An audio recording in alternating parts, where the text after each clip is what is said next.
العلیم من الشیطان الرجیم المال والبنون زینۃ الحیاۃ الدنیا والباقیات الصالحات خیر عند ربک ثوابا وخیر املا۔ معزز سامعین حضرات، ہم لوگ دروس سننے کا بڑا شوق رکھتے ہیں اور یہ شوق ہونا بھی چاہیے، لیکن اللہ کے ہاں اس چیز کی قدر و قیمت ہے کہ انسان جو بات سنے اور اگر وہ صحیح ہے، اس کا دل فیصلہ کر دیتا ہے، اس کا ضمیر کہہ دیتا ہے کہ یہ بات صحیح ہے، تو پھر کانوں سے ٹکرا کر وہ فضا میں تحلیل نہ ہو جائے، بلکہ اسے اپنی زندگی کا حصہ بنا لیا جائے۔ یہ ہماری سب سے بڑی ذمہ داری ہے۔ اللہ تعالیٰ نے قرآن مجید میں فرمایا ہے، بشر عباد، میرے بندوں کو خوشخبری سنا دو، الذین یستمعون القول، جو بات کو بڑے غور سے سنتے ہیں، انہماک سے سنتے ہیں، توجہ سے سنتے ہیں، سننے کے بعد یتبعون احسنہ، جو اچھی بات ہوتی ہے اس کی اتباع کرتے ہیں، اس کی پیروی کرتی ہیں، اس کے پیچھے چلتے ہیں۔ ایسے لوگوں کے بارے میں اللہ نے فرمایا ہے، اولئک الذین ھداھم اللہ واولئک ھم اولو الالباب، یہ وہ لوگ ہیں جو اللہ کے ہاں ہدایت یافتہ ہیں، اور یہ وہ لوگ ہیں جو اللہ کے ہاں دانا، عقلمند، زیرک۔ اب ہمیں یہ فیصلہ کرنا ہے کہ ہم نے اللہ کی طرف سے آئی ہوئی ہدایت وہ لینی ہے، یا اللہ تعالیٰ کی طرف سے یہ اعزاز کہ اللہ ہمیں عقلمند کہتا ہے، صاحب بصیرت کہتا ہے، اس کو برقرار رکھنا ہے۔ یہ بات بھی آپ اپنے ذہن میں رکھ لیں کہ آدم کے بیٹے کو قیامت کے دن اللہ کے حضور بیٹھنے کی اجازت نہیں دی جائے گی، اسے اپنے قدموں کے بل کھڑا ہونے کو کہا جائے گا۔ اللہ کی طرف سے ایک کویسچن پیپر اس کے ہاتھ میں دے دیا جائے گا، جب تک تو ان کا تسلی بخش جواب نہیں دے دیتا تجھے بیٹھنے کی اجازت نہیں ہے۔ ان میں سے پہلا سوال میرے بھائی، ان عمرہ فیما افناہ، یہ عمر جو میں نے تجھے دی تھی یہ کہاں تو نے تباہ کی ہے؟ رسول اللہ صلی اللہ علیہ وسلم فرماتے ہیں کہ جس انسان کو 60 سال کی عمر مل جائے، اللہ تعالیٰ اس کے تمام بہانے، تمام عذر ختم کر دیتا ہے۔ وہ یہ نہیں قیامت کے دن آ کر کہے گا کہ اللہ مجھے موقع نہیں ملا ہے، مجھے عمر نہیں ملی ہے، مجھے ٹائم نہیں ملا ہے۔ یہ بہت عمر اللہ تعالیٰ کی طرف سے جو دی جاتی ہے وہ 60 سال، اس کے بعد کوئی عذر، کوئی بہانہ نہیں سنا جائے گا۔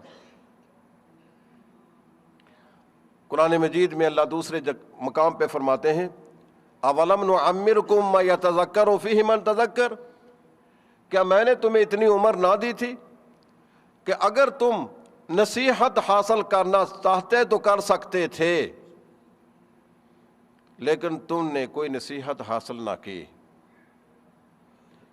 میرے بھائی، پہلا سوال اس عمر کے بارے میں ہے، اور دوسرا سوال عمر کا وہ حصہ جب انسان کا خون گرم ہوتا ہے، جوش میں آتا ہے، یہ کسی کی ماں کو اپنی ماں نہیں سمجھتا ہے، کسی کی بہن کو اپنی بہن نہیں سمجھتا ہے، زہر آلود نگاہیں ہر گزرنے والی عورت کے پیچھے چلتی ہیں۔ فرمایا یہ جوانی کے ایام کے بارے میں خاص طور پہ سوال کیا جائے گا کہ اس جوانی کو تو نے کہاں تباہ کیا ہے۔ رسول اللہ صلی اللہ علیہ وسلم فرماتے ہیں کہ 7 آدمی ایسے ہوں گے جو قیامت کے دن اللہ کے عرش کے سائے تلے ہوں گے۔ ان میں سے ایک وہ شخص رجل شاب نشأ فی عبادت اللہ، وہ نوجوان آدمی جس نے اپنی جوانی کو اللہ کی عبادت میں صرف کیا ہوگا۔ وہ موبائل کے 24 گھنٹے کے پیکج کرنے کے بعد وہ گھر سے چھپ کر کسی سے باتیں نہیں کرتا ہے، وہ گندے گندے میسج نہیں بھیجتا ہے، وہ کیمرے سے تصویریں نہیں بناتا ہے، وہ کسی کے ساتھ خفیہ دوستی نہیں رکھتا ہے۔ رجل شاب، وہ نوجوان آدمی جس نے اپنی جوانی کو اللہ کی عبادت میں صرف کیا ہوگا، اس کو اللہ اپنے قیامت کے دن عرش کے سایہ تلے جگہ دے گا، یوم لا ظل الا ظلہ، جس دن اور کوئی سایہ نہیں ہوگا۔ میرے بھائی ذرا تصور کریں نا، یہ سورج ہم سے ہزاروں میل، لاکھوں میل، کروڑوں میل کی مسافت پر ہے، کتنے لاکھ میل کی مسافت پر ہے یہ سورج، لیکن ہم اتنی دور سورج کی گرمی کو برداشت نہیں کرتے۔ اس کی گرمی کو ٹھنڈا کرنے کے لیے ہم نے اے سی لگا رکھے ہیں، برقی پنکھے چل رہے ہیں، ایئر کولر چل رہے ہیں، ٹھنڈا پانی ہم استعمال کرتے ہیں، نہاتے ہیں تاکہ اس سورج کی گرمی کچھ کم ہو جائے، حالانکہ یہ سورج کروڑوں میل کی مسافت پر ہے۔ اور پھر ہم نے اس گرمی سے بچنے کے لیے بہترین کوٹھیاں، مکانات، محلات بنا رکھی ہیں، یا کسی درخت کے سائے تلے بیٹھ جاتے ہیں۔ ذرا تصور کریں نا قیامت کے دن کا، وہاں نہ کوئی محل ہوگا، نہ کوئی مکان ہوگا، نہ کوئی درخت ہوگا، نہ کوئی اوٹ ہوگی، اور یہ سورج بالکل نزدیک آ جائے گا۔ یہ 1 میل کتنی مسافت ہے؟ حدیث میں آتا ہے کہ یہ سورج جس کی ہم تپش کو، حبس کو برداشت نہیں کر سکتے ہیں، یہ قیامت کے دن 1 میل کی مسافت پر ہمارے سر پر آ جائے گا، کوئی سایہ نہیں ہوگا۔ اگر سایہ ہوگا تو اللہ کے عرش کا ہوگا۔ تو قیامت کے دن اس شخص کو، اس نوجوان کو اللہ یہ سایہ اپنے عرش کا دے گا، نشأ فی عبادت اللہ، جس نے اپنی جوانی کو اللہ کی عبادت میں گزارا ہوگا۔ اللہ ہمارے جوانوں کو توفیق دے، یہ اپنی جوانی کو اللہ کی عبادت میں لگا دے۔ جوانی تو گزری جائے گی، خواہ کسی کی ماں اور بہن کا پیچھا کرنے سے گزار دو، خواہ آپ اللہ کی عبادت میں گزار دو۔ یقین جانیے، رسول اللہ صلی اللہ علیہ وسلم فرماتے ہیں کہ 3 قسم کی آنکھیں ہیں جن پر اللہ تعالیٰ نے جہنم کی آگ کو حرام کر دیا ہے۔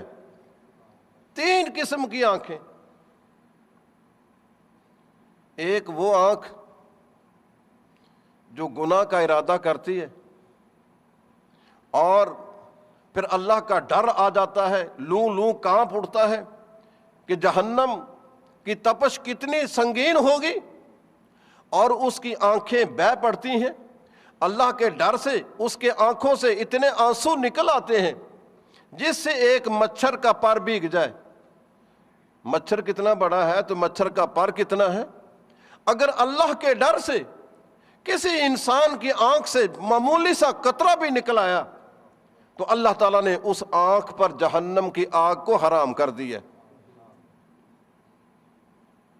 دوسری وہ آنکھ، راستے میں عورتیں جا رہی ہیں، مائیں جا رہی ہیں، بیٹیاں جا رہی ہیں، بہو جا رہی ہیں، وہ دیکھتا ہے، پھر مارے شرم اور حیا کے اپنی نگاہوں کو جھکا لیتا ہے۔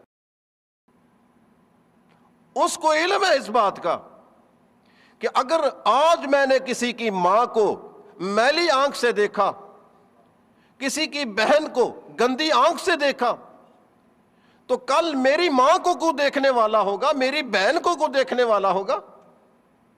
اس لیے مارے شرم کے، حیا کے وہ اپنی آنکھ کو نیچے کر لیتا ہے۔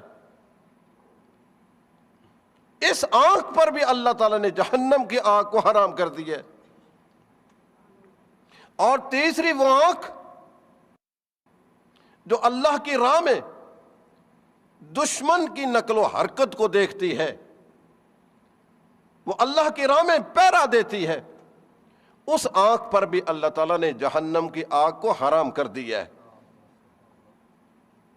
اس طرح کی آنکھیں آپ اپنی بنا لیں۔ دیکھیں نا میرے بھائی، اگر ہمیں کہیں نقصان ہو جائے، کاروباری خسارہ آ جائے، ہمارا کوئی عزیز فوت ہو جائے، ہم کیا کرتے ہیں؟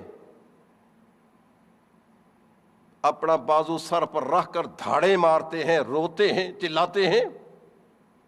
لیکن اللہ تعالیٰ کے ہاں اس قسم کے رونے کی کوئی قدر و قیمت نہیں ہے۔ اللہ کے ہاں اگر قدر و قیمت ہے کسی رونے کی تو اس کی ہے جو اللہ کے ڈر سے اس آنکھ سے آنسو بہ نکلے۔ رجل شاب نشأ فی عبادت اللہ، ایک وہ نوجوان جو اپنی جوانی کو اللہ کی عبادت میں گزارتا ہے۔ تو دوسرا سوال میرے بھائی قیامت کے دن یہ ہوگا کہ یہ جوانی کے ایام تو نے کیسے گزارے ہیں؟ جب تیرا خون گرم تھا تو کس طرح شب و روز تیرے گزرتے رہے؟ اور تیسرا سوال عن مالی، مال کے بارے میں۔ مال کے بارے میں جو سوال ہوگا نا اس کے دو حصے ہیں، من این اکتسبہ وفیما انفقہ، بتا بھی اس کو کمایا کیسے ہے؟ خیانت کرتا رہا، جھوٹ بولتا رہا، دوسروں کا حق دباتا رہا، کس طرح کمایا ہے؟ وفیما انفقہ، اور کمانے کے بعد اس کو خرچ کیسے کیا ہے؟ اپنے اللہ تللو میں خرچ کرتا رہا، بیوی کے ناز و نخرے برداشت کرتا رہا، اولاد کی ڈیمانڈ پوری کرتا رہا، خواہ وہ غلط قسم کی ہی کیوں نہ ہو۔ بتا تو نے اس کو کہاں صرف کیا ہے؟ اور سب سے آخری سوال وہ یہ ہوگا، ماذا عمل بما علم، کہ بتا جو تیرے کان میں بات پہنچ چکی تھی، تو درس سننے کا بڑا شوقین تھا، کانفرنسیں کراتا تھا، سیمینار کراتا تھا، بتا جو تیری معلومات تیرے کانوں میں آ چکی، تجھے مسئلے کا علم ہو گیا، اس کے بعد تو نے عمل کیا تو کہاں تک کیا؟ تو میرے بھائی آپ سے یہ سوال کیا جائے گا کہ آپ جو دروس سنتے ہیں یہ کس لیے سنتے ہیں؟ یہ کانوں کا چسکا ہے یا آپ اس کو دل میں اتارتے ہیں اور اپنی زندگی کا حصہ بنانے کا عزم رکھتے ہیں؟ اگر یہ ہے آپ کا عزم کہ ہم نے اس کو اپنی زندگی میں تبدیلی کا ذریعہ بنانا ہے، ایک انقلاب لانا ہے، زہے قسمت، آپ بڑے خوش نصیب ہیں کہ آپ اچھا مقصد لے کر یہاں آئے۔ اگر یہ مقصد ہے کہ دیکھیں یہ مولوی صاحب کس طرح کے ہیں، ان کی لے کس طرح کی ہے، یہ شعر کیسے پڑھتا ہے، اس کا انداز اور اسلوب کیسا ہے، پھر یقین جانیے آپ کے وقت کا ضیاع ہے۔ اور مجھے امید ہے کہ آپ لوگ اس لیے یہاں جمع ہوئے کہ جو آپ کو بات دل کو ٹھک جائے، جو بات صحیح ہو، آپ نے اس پر عمل کرنا ہے، زندگی کا حصہ بنانا ہے، تاکہ ہم اللہ کے ہاں عقل مند بن جائیں، زیرک بن جائیں، دانا بن جائیں۔ تو اب آئیے اس آیت کریمہ کی طرف جو میں نے تلاوت کی ہے، المال والبنون زینۃ الحیات الدنیا۔ ہم بیوی بچوں والے ہیں یا بیوی بچوں کے طالب ہیں، یہ اللہ کی بہت بڑی نعمت ہے۔ رسول اللہ صلی اللہ علیہ وسلم فرماتے ہیں الدنیا کلھا متاع، یہ دنیا ساری کی ساری ایک عارضی نفع ہے۔ وخیر متاع الدنیا المرأۃ الصالحہ، اور بہترین دنیا کا ساز و سامان وہ نیک بیوی ہے۔ اور اسی طرح نیک اولاد اللہ کا بہت بڑا عطیہ ہے۔ انسان دنیا میں آتا ہے نا ہمیشہ رہنے کے لیے نہیں آتا ہے، موت کا جھٹکا آئے گا، یہ اگلے جان پہنچ جائے گا۔ امیدیں بڑی لمبی لمبی سوچ رکھی اس نے، میں نے یہ کرنا ہے، وہ کرنا ہے، یہ کرنا ہے، ایک موت کا جھٹکا لگے گا، ہچکی آئے گی اور یہ بے حس و حرکت پڑا ہوگا۔ میرے بھائی، مرنے کے بعد آپ کو جو چیز فائدہ دے سکتی ہے وہ یہ ہے ولد صالح یدعو لہ، آپ کی نیک اولاد جس کی آپ نے اچھی تربیت کی ہوگی، جو بعد میں آپ کے لیے ہاتھ اٹھا کر دعا کرے گا۔ فرمایا کہ وہ نیک اولاد جب دعا کرے گی نا تو اللہ تعالیٰ آپ کے درجات کو بلند کرے گا، آپ کے گناہوں کو معاف کر دے گا۔ آپ قیامت کے دن اللہ سے پوچھیں گے، اللہ میرا درجہ جو تو نے اونچا کر دیا ہے کیوں کر دیا ہے؟ اللہ فرمائے گا کہ تیرے بیٹے کی دعاؤں کے نتیجہ میں تیرے درجات کو میں بلند کر رہا ہوں۔ اس لیے میرے بھائی، ہماری یہ ذمہ داری نہیں ہے کہ ہم اپنی اولاد کو اپنی زندگی میں اپنے پاؤں پہ کھڑا کر دیں۔ ہماری ذمہ داری یہ ہے جو قرآن کریم نے بیان کی ہے، یا ایھا الذین آمنوا قوا انفسکم واہلیکم نارا، اے ایمان والو تم اپنے آپ کو بھی اور اپنے بیوی بچوں کو بھی اس جہنم کی آگ سے بچا لو۔ وہ جہنم کی آگ وقودھا الناس والحجارہ، جس کو تیز کرنے کے لیے اللہ گندک کے پتھر ڈالے گا اور لوگوں کو اس کے اندر ڈالے گا۔ یہ دنیا کی جیلیں ایسی ہوتی ہیں کہ انسان جیل کے عملے کے ساتھ ساز باز کر کے نا وہاں آرام حاصل کر لیتا ہے، لیکن اللہ کی جیل کا جو عملہ ہے اس کی اللہ نے اس طرح تصویر کھینچی ہے، علیہا ملائکۃ غلاظ شداد، اس پر جو فرشتے تعینات ہیں بڑے سخت ہیں، بڑے تندرو ہیں، کسی پر ترس نہیں کھائیں گے۔ یہ مالک فرشتہ جو جہنم کا دروغہ ہے، لوگ چلائیں گے، روئیں گے، اسے کہیں گے مالک اپنے رب سے کہہ دو کہ ہمیں موت آ جائے۔ وَنَادَوْا يَا مَالِكُ لِيَقْضِ عَلَيْنَا رَبُّكَ، مالک یہ عذاب ہم سے سہا نہیں جاتا ہے، یہ برداشت نہیں ہوتا ہے۔ دنیا میں یہ رواج تھا، موت آتی تھی، بیماری سے جان چھوٹ جاتی تھی، دکھ ختم ہو جاتے تھے، موت کے بعد درد ختم ہو جاتا، احساس نہیں رہتا تھا۔ اے مالک اللہ سے کہو ہمیں موت آ جائے۔ وہ سنتا رہے گا، وہ چیختے رہیں گے، چلاتے رہیں گے۔ سیدنا حضرت ابن عباس کہتے ہیں 1000 سال تک وہ روتے رہیں گے، چیختے رہیں گے، 1000 سال کے بعد وہ اپنی ہونٹوں کو حرکت دے گا وہ مالک فرشتہ، اور 1000 سال کے بعد 2 لفظ کہے گا بس، کیا؟ انکم ماکثون، ظالمو تم نے یہیں رہنا ہے بس۔ 2 سال، پورے 1000 سال کے بعد یہ 2 الفاظ کہہ کر پھر خاموش ہو جائے گا۔ میرے بھائیو، ہمارا پنجر بڑا کمزور ہے، ہمارا جسم بڑا نازک ہے، ہم تو دنیا کی آگ کو برداشت نہیں کر سکتے ہیں۔ آپ نے تجربہ کرنا ہو، یہ دیا سلائی جس سے ہم سگریٹیں پیتے ہیں، اس کو جلا کر ذرا انگلی پر رکھ کر دیکھ تو لو، یہ کتنی سخت ہے، ہم اس آگ کو برداشت نہیں کر سکتے ہیں۔ یہ دیا سلائی کی آگ بہت نرم۔ اما عائشہ رضی اللہ تعالی عنہ ایک دن قرآن پاک کی تلاوت کرتے کرتے نا رونے لگی۔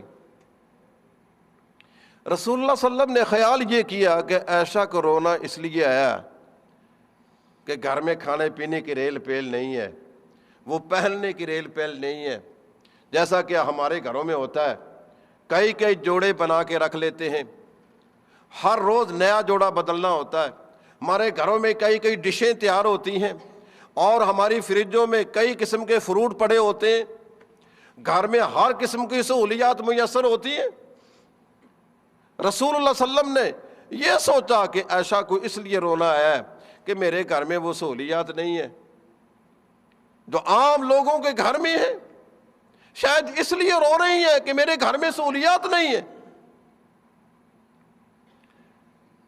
میں یہ بھی بتاتا چلوں آپ کو کہ رسول اللہ صلی اللہ علیہ وسلم کے گھر میں جو تنگ دستی تھی نا، وہ آپ کی اپنی اختیار کردہ تھی۔ رب کریم نے تو اپنے حبیب سے کہہ دیا تھا، اے میرے حبیب، اگر آپ چاہیں تو مدینہ کے تمام پہاڑوں کو آپ کے لیے سونے کے بنا دوں، سونے کے بنا دو، پہاڑوں جتنے سنگریزے ہیں سب کے سب سونے کے بن جائیں۔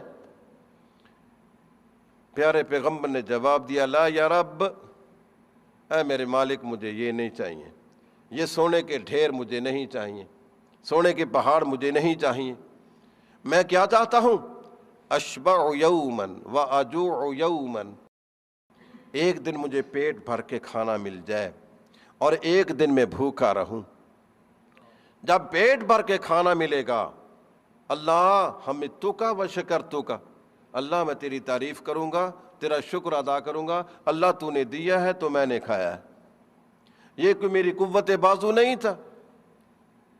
ہم کہتے ہیں جی ہمیں یہ ڈپلومہ مل گیا ہے، سرٹیفکیٹ مل گیا ہے، ہنر مل گیا ہے، ہمیں ہنر کی بنا پر یہ تنخواہیں ملتی ہیں، مزدوری ملتی ہے۔ نہیں میرے بھائی، یہ میرے اللہ کا فضل ہے جو آپ کو مل رہا ہے، وگرنہ یہ ڈگریاں لے کر، ڈپلومے لے کر، ہم نے اخبارات میں پڑھا ہے کہ کچھ نوجوان جو دفتروں کے دھکے کھانے کے بعد اپنے ڈپلوموں کو، اپنی سندوں کو، شہادات کو چرستے میں رکھ کر تیلی سے جلاتے ہوئے ہم نے اپنی آنکھوں سے دیکھا کہ ان کا فائدہ کیا ہے جب یہ ہمیں یہ جاب نہیں مل رہی، کوئی نوکری نہیں مل رہی۔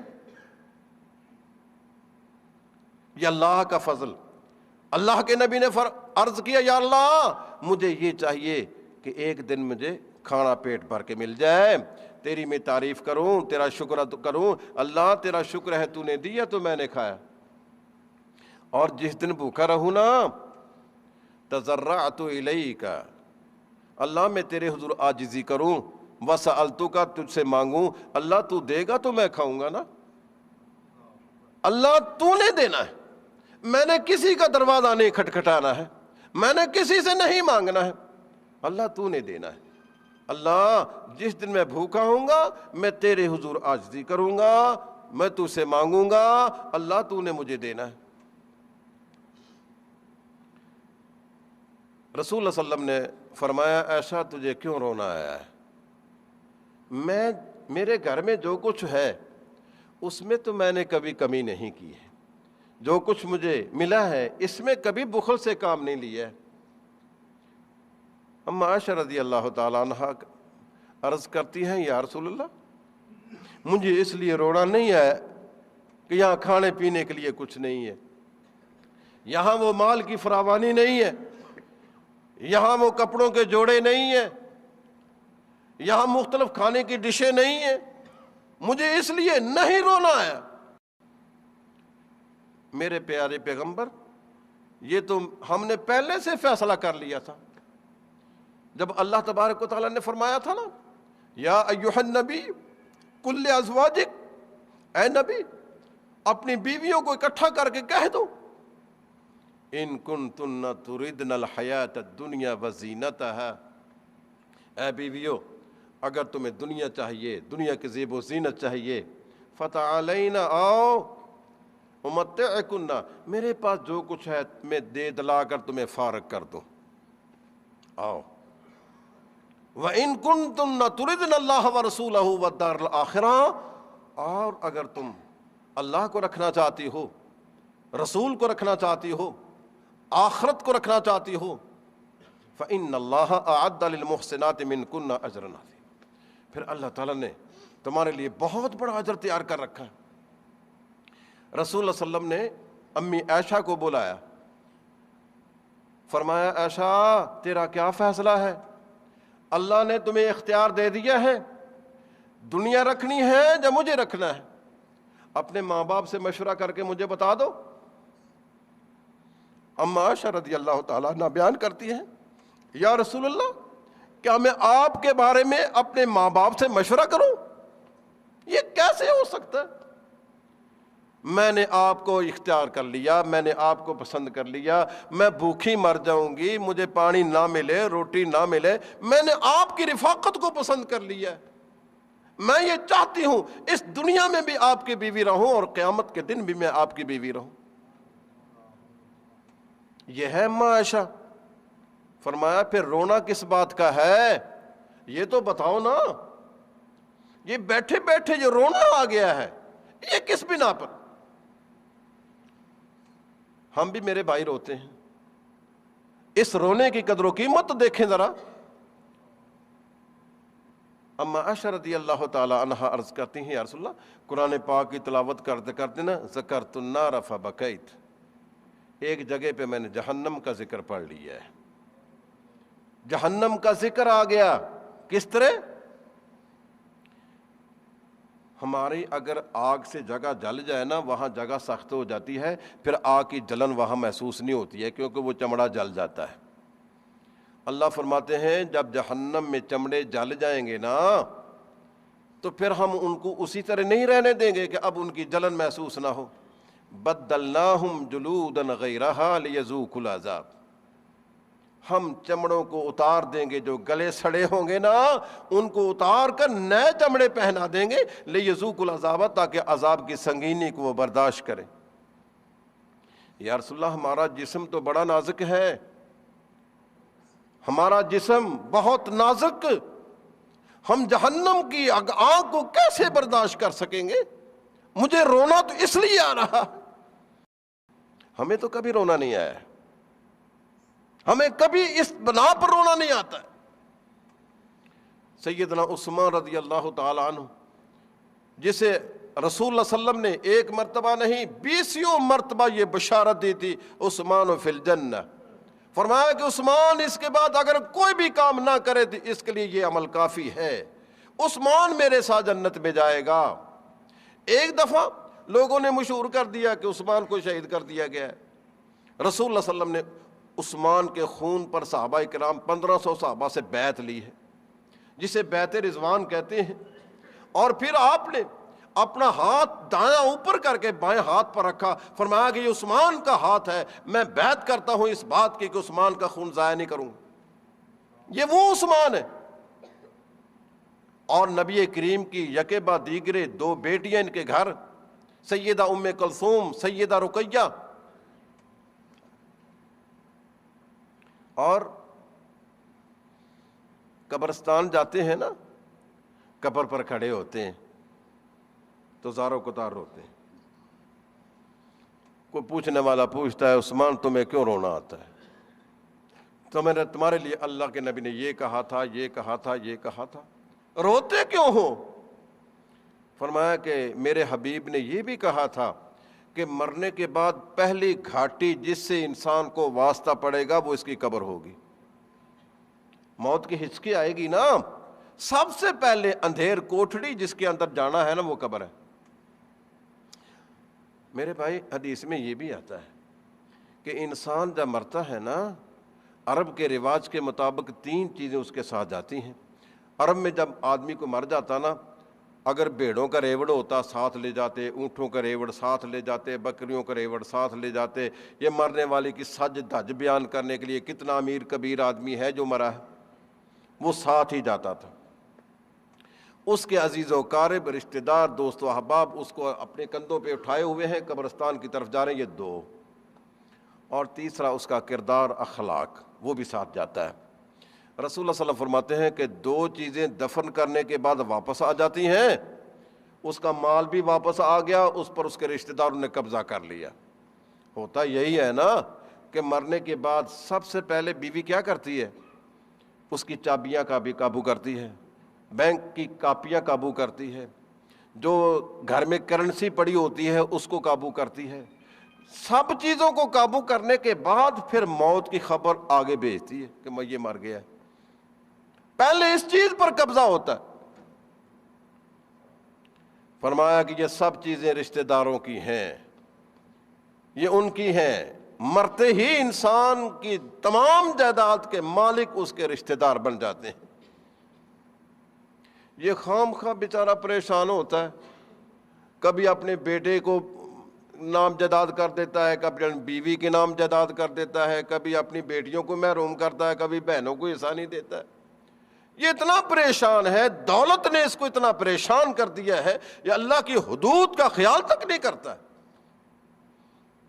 اگر باپ بیٹا نافرمان ہے تو اخبار میں اشتہار دے دیتا کہ آق نامہ، میں اپنے بیٹے کو منقولہ غیر منقولہ جائیداد سے الگ کرتا ہوں، آگ کرتا ہوں، آئندہ میں اس کے کسی قول فعل کا ذمہ دار نہیں ہوں گا۔ میرے بھائی یہ سب غیر شرعی کام ہیں، آپ کو اللہ نے اختیار نہیں دیا ہے۔ اگر آپ کا بیٹا نافرمان ہے تو قیامت کے دن وہ اس کی سزا خود بھگت لے گا۔ آپ کو اللہ نے یہ قانون ہاتھ میں لے کر اس کو محروم کرنے کی اجازت نہیں دی ہے۔ تو میں یہ عرض کر رہا تھا کہ یہ دونوں چیزیں، اس کے رشتہ دار عزیز و اقارب بھی واپس اپنے گھر میں آ گئے، اس کی دولت بھی گھر واپس میں آ گئی، اور ایک چیز اس کے ساتھ قبر میں چلی جائے گی۔ وہ کیا؟ اس کے اعمال، اس کا اخلاق، اس کا کردار۔ اپنے اعمال کو اچھا کیجئے، اپنے کردار کو اچھا کیجئے، تاکہ آپ کے ساتھ جب قبر میں جائے نا تو آپ کے لیے ایک اچھا ساتھی بن سکے۔ اگر اچھا کردار ہے وہ خوبصورت انسان کی شکل میں آپ کے ساتھ ہوگا، اور وہ کہے گا کہ میں تیرا غمخوار ہوں، میں تیرا ہمدرد ہوں، تو یہاں اکیلا نہیں ہے، میں تیرے ساتھ۔ اس کا عمل، اس کا کردار۔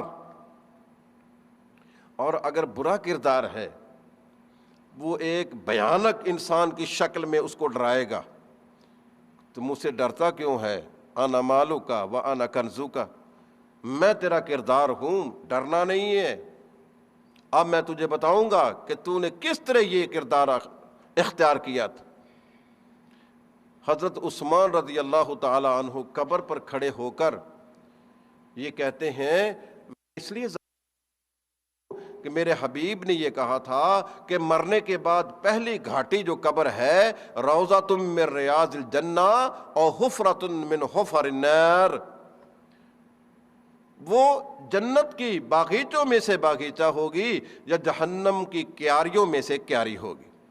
مجھے پتہ نہیں ہے کہ میری قبر نے میرے لیے جنت کا باغیچہ بننا ہے یا جہنم کا گڑھا بننا ہے، یہ تو عثمان ہے۔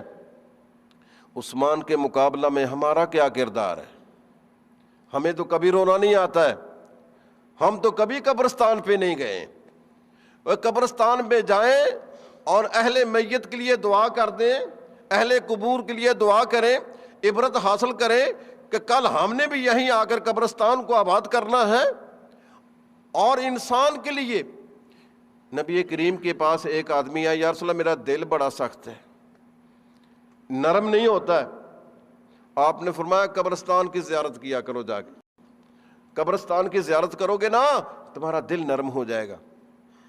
یا فرمایا کسی یتیم کے سر پر ہاتھ پھیرا کرو، جب یتیم کے سر پر ہاتھ پھیرو گے نا تمہارا دل خود بخود نرم ہو جائے گا کہ اگر یہ یتیم ہے تو میرے بچے بھی یتیم ہو سکتے ہیں، اگر میں کسی کے سر پر ہاتھ پھیروں گا تو میری اولاد کے سر پر بھی کوئی نہ کوئی ہاتھ پھیرنے والا ہوگا۔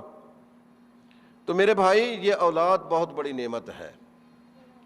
اور فرمایا اللہ نے المال والبنون زینت الحیات الدنیا، مال اور اولاد یہ دنیا کی زینت ہیں، دنیا کی ایک چمک ہے۔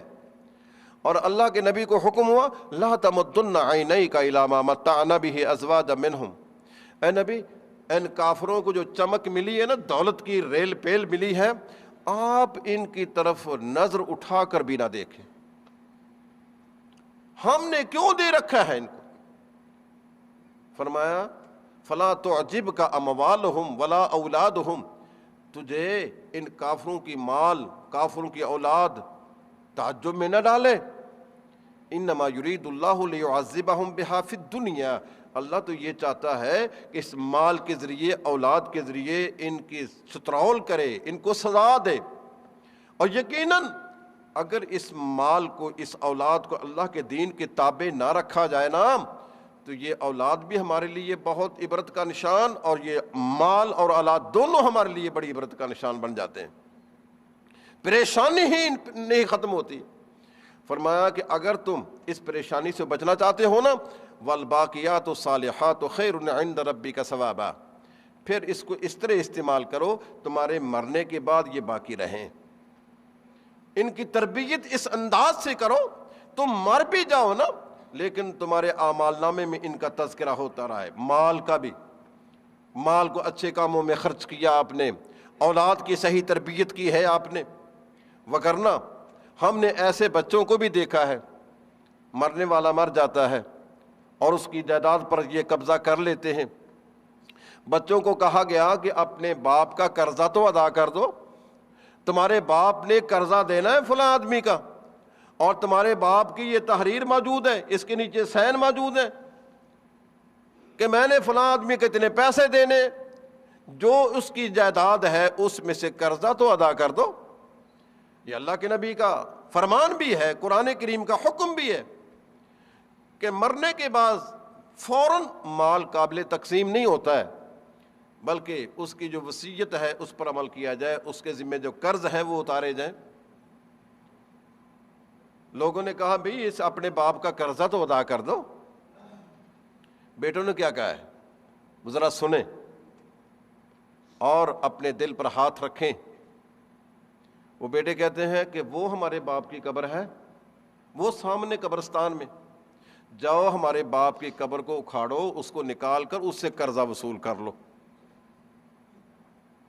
یہ ہے وہ انما یرید اللہ لیعذبہم بہا فی الدنیا،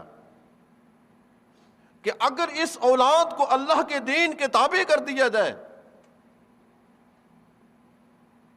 دیکھیں نا، حضرت عبد الرحمن ابن عوف کہتے ہیں کہ میں جنگ بدر میں کافروں کے سامنے تھا، لڑائی بالکل صف بندی ہو چکی ہے. میں نے اپنی دائیں جانب دیکھا چھوٹا سا بچہ کھڑا ہے، بائیں جانب دیکھا چھوٹا سا بچہ کھڑا ہے، معاذ اور معاوض. دل میں نے کہا کاش کہ میرے دائیں بائیں کوئی بڑے اونچے قد کے نوجوان ہوتے جو کسی وقت میرے کام آتے. ان بچوں نے میرا کیا سہارا بننا ہے. ابھی یہ خیالات کے تانے بانے بن رہا تھا کہ ایک بچے نے مجھے کہہ دیا، اے چچا جان ہمیں بتاؤ تو صحیح کہ ابو جہل کون ہے. ابو جہل کون ہے؟ یہ ماں کی تربیت اس انداز سے ہوئی ہے. میں نے کہا بیٹے تو ابو جہل کو کیا کرے گا؟ کہنے لگا کہ جب میں گھر سے چلا ہوں نا، میری امی نے مجھے کہا تھا بچے میں نے تجھے دودھ پلایا ہے، میں نے تجھے پالا ہے، میں نے تیری تربیت کی ہے. مجھے پتہ چلا ہے کہ ابو جہل ہمارے حبیب کو گالیاں دیتا ہے، وہ تمہاری تلوار ہوگی اور اس کا سر ہوگا، تم نے اس کا سر قلم کرنا ہے. ہم اگرچہ چھوٹے بچے ہیں لیکن ہماری امی نے آتے وقت ہمیں یہ کہا تھا بچوں تم نے ابو جہل کو، جس کے بارے میں اللہ کے نبی نے فرمایا فرعون هذه الامہ، وہ اس امت کا فرعون ہے، تم نے اس کو دنیا میں زندہ نہیں رہنے دینا. ہمیں بتا تو صحیح کہ ابو جہل کدھر ہے. ابھی اس نے اپنی بات کو ختم نہیں کیا تھا کہ دائیں جانے والا بائیں جانے والا بچہ بھی بول اٹھتا ہے، وہ بھی یہی کہتا ہے کہ چچا جان بتاؤ تو صحیح ابو جہل کدھر ہے. ابھی یہ باتیں ہو رہی ہیں، اتنے میں ایک لمبا تڑنگا آدمی آیا. عبد الرحمن ابن عوف کہتے ہیں میں نے کہا کہ وہ لمبے قد والا اور یہ داڑھی والا جو سفید رنگ والا ہے نا، یہ ابو جہل ہے. میں نے اشارہ ہی کرنا تھا، ان نے تلواریں اپنے ہاتھ میں لی، جس طرح چڑیا پر یہ شکرا باز لپکتا ہے نا شکار کرنے کے لیے، وہ اس طرح دوڑے اس پر لپ کے اس کو قتل کرنے کے لیے. دونوں بیٹے گئے اور جا کر اس ظالم کو فرعون کو بسم کر دیا، فوراً تلواروں سے ختم کر دی. یہ بھی تو تربیت ہے نا. اس طرح کے بچے باقیات الصالحات خیر عند ربک ثوابا. سیدہ فاطمہ رضی اللہ تعالی عنہ، کس کو اپنی بیٹی سے محبت نہیں ہوتی ہے؟ ہمیں اپنی بیٹیوں سے بڑی محبت ہے. جب شادی کرنی ہوتی ہے پھر ہم قرضہ پکڑتے ہیں اس کے ہاتھ پیلے کرنے کے لیے. میں نے یہ بھی دینا ہے، یہ دینا ہے، ٹی وی بھی دینا ہے، فلانی چیز بھی دینی ہے، جو کچھ بھی ہوتا ہے ہم دیتے ہیں ان کو۔ رسول اللہ صلی اللہ علیہ وسلم نے بھی دیا ہے۔ کیا دیا ہے؟ ایک مشکیزہ دیا ہے جو گھر کی ضروریات کے لیے، اور ایک گدا دیا ہے جس میں یہ کھجور کے پتے بھرے ہوئے تھے، اور اس طرح ایک کمبل دیا ہے، چکی ساتھ دی ہے۔ جو ضروریات زندگی وہ آپ نے دی، ہم فضولیات دیتے ہیں، وہ ضروریات تھیں، یہ فضولیات جو ہم دیتے ہیں۔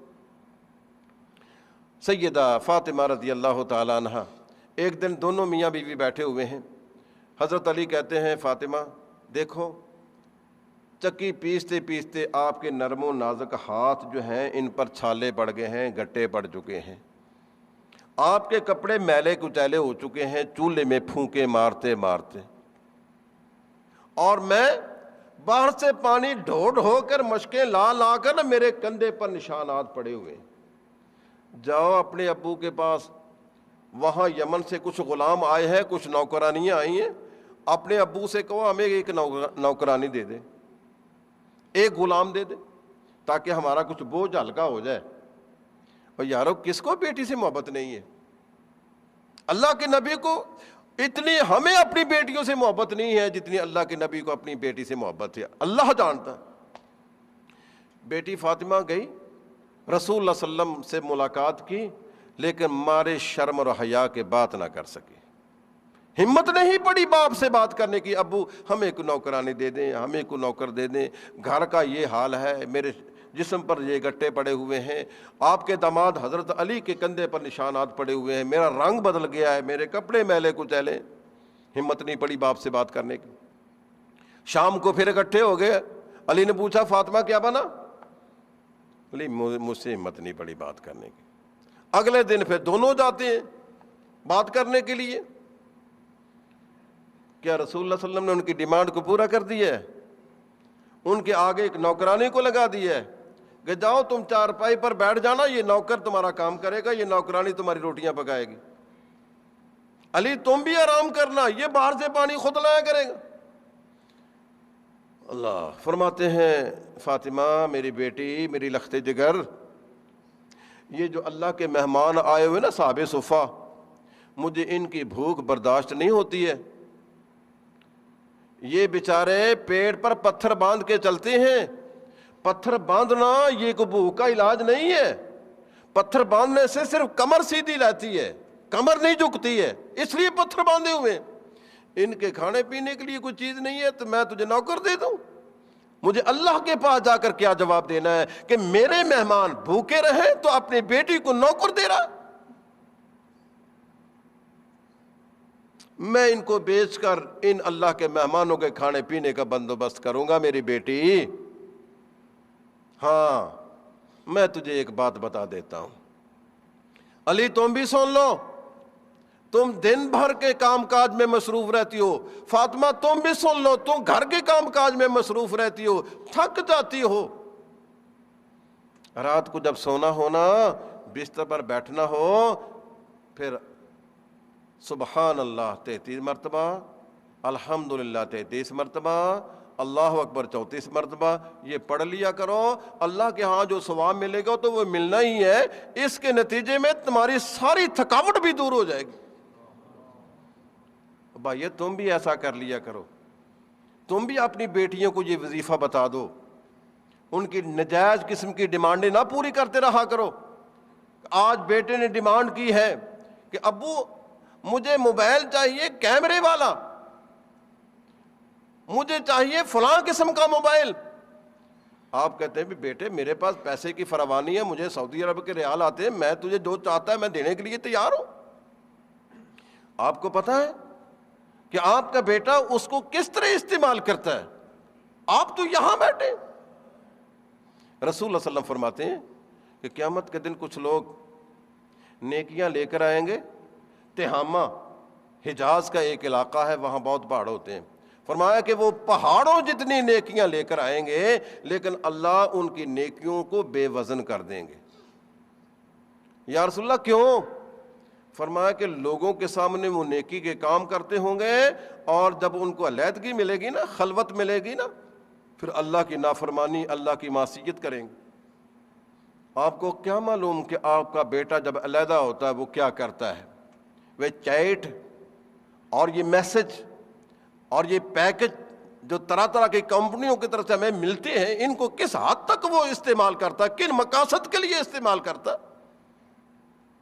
یا ایھا الذین آمنوا قوا انفسکم واہلیکم نارا، اے ایمان والو، ہماری ذمہ داری یہ ہے کہ ہم اللہ کی اس جہنم سے بچنے کی فکر کر لیں جس جہنم کا ایندھن لوگ اور پتھر ہیں، جس پر ایسے فرشتے تعینات ہیں، بڑے سخت ہیں، تند روح ہیں، ترش روح ہیں، لا یعصون اللہ ما امرہم، اللہ کی نافرمانی نہیں کریں گے، جو اللہ نے ان کو حکم دیا وہ کر گزرنے والے۔ میرے بھائیوں، میرا آخری اور پہلا یہی پیغام ہے آپ سے کہ ہم اس فرصت کو غنیمت سمجھتے ہوئے کم از کم اپنی اولاد کے سلسلے میں حساس ہو جائیں، اپنے گھر بار کے سلسلے میں حساس ہو جائیں کہ قیامت کے دن اللہ ہمیں پوچھ نہ لے کہ تم نے اپنے گھر کی کس حد تک نگرانی کی ہے، اپنے بچوں کی کس حد تک نگرانی کی ہے۔ اللہ نے یہ نہیں پوچھنا ہے کہ تم نے ان کو خرچہ بھیجا ہے تو کس طرح بھیجا ہے، یہ ضرور پوچھنا ہے کہ بتاؤ ان کو اللہ کی اس جہنم سے بچانے کے لیے تو نے کیا کیا۔ اور یہ دعا اللہ کے نبی نے ہمیں بتلائی ہے، ربنا ھب لنا من ازواجنا وذریاتنا قرۃ اعین واجعلنا للمتقین اماما، اے اللہ ہمیں ایسی بیویاں عطا فرما، ہمیں ایسی اولاد عطا فرما جو ہماری آنکھوں کی ٹھنڈک بن جائے۔ اللہ تبارک و تعالیٰ سے دعا ہے کہ ہمیں اس ذمہ داری کو ادا کرنے کی توفیق عطا فرمائے۔ دل تو چاہتا تھا کہ میں مزید آپ سے کچھ گفتگو کروں، لیکن مجھے پتا ہے کہ آپ دن بھر کام کرنے والے ہیں، اس لیے میں اسی پر اکتفا کرتا ہوں۔ وَأَقُولُ قَوْلِي هَذَا وَآخِرُ دَعْوَانَا الْحَمْدُ لِلَّهِ رَبِّ الْعَالَمِينَ۔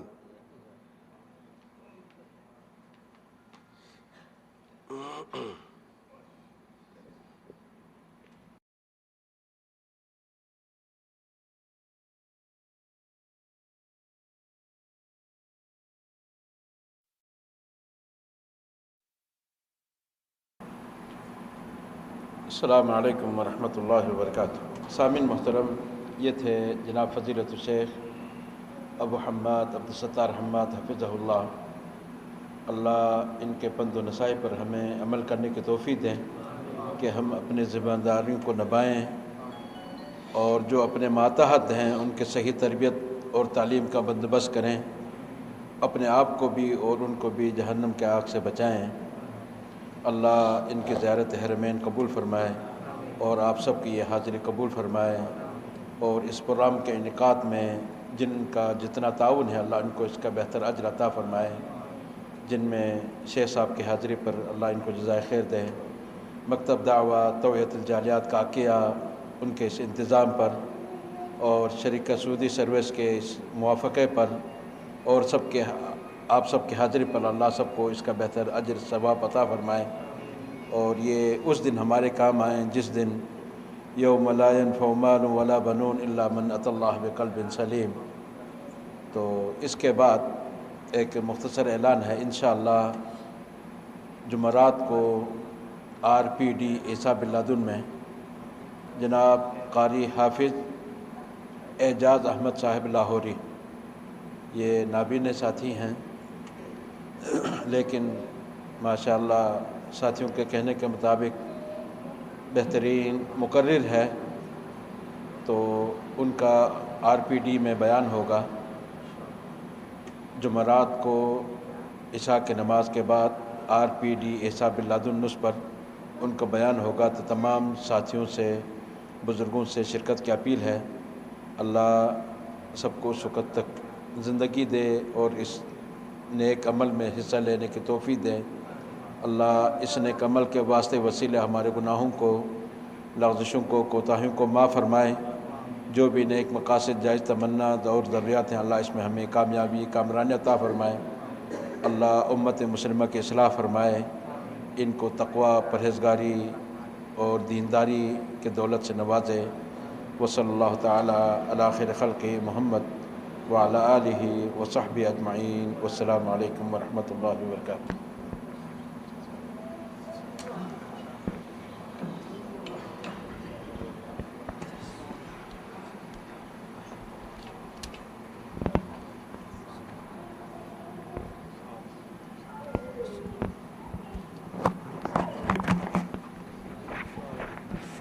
السلام ورحمۃ اللہ وبرکاتہ. اللہ قبول کرے.